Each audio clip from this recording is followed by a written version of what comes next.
एक सवाल है मेरे पास मंशा आपके लिए, क्योंकि अभी हमने थोड़ी देर पहले मैंने हानी और कामिल से भी ये बात की थी। I think it's a very important question.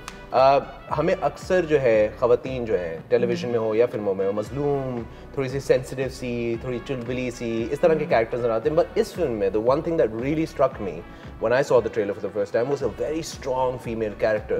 कि मतलब कि एक ऐसा कैरेक्टर जो कि मतलब ऐसी लड़कियों को हम भी जानते हैं, लेकिन हमने कभी उनको स्क्रीन पे नहीं देखा। There are no girls that represent strong। वही तो मजे की बात है कि रियल लाइफ में अगर हम सब हिसाब लगाएं, we know so many strong women। But we never see them on screen। Screen पे भी सी only मजलूम लड़कियां। Yeah, but like so how do you feel that you're finally representing a strong female character on screen like this? Like कैसा experience रहा और how do you feel? मुझे लगता है वक्त आ गया है अब। मुझे लगता है आहिस्ता आहिस्ता ये वक्त आ गया है कि हम उस चीज़ से हटे। ठीक है, ऐसा नहीं है कि a woman or a man can be both weak or strong। इतना वो नहीं है कि आप सिर्फ एक ही किस्म के इंसान हो सकते हो, लेकिन एक वैरायटी होना हमेशा ज़रूरी है। एंड कि लोग ये बस ना सोचे कि जो वीक लड़की है वो ही अच्छी लड़की है, या जो लड़की चुप रहती है वो ही दिल की अच्छी हो सकती है।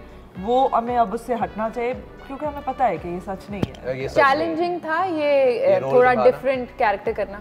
मुझे लगता है फिल्म वैसे ही चैलेंजिंग होती है, और कैरेक्टर इतना चैलेंजिंग बेशक ना हो, लेकिन उसकी ट्रीटमेंट और जिस तरीके से एक फिल्म शूट की जाती है, और आपने जैसे देखा this film is quite fast paced and everything, या दैट वाज डेफिनेटली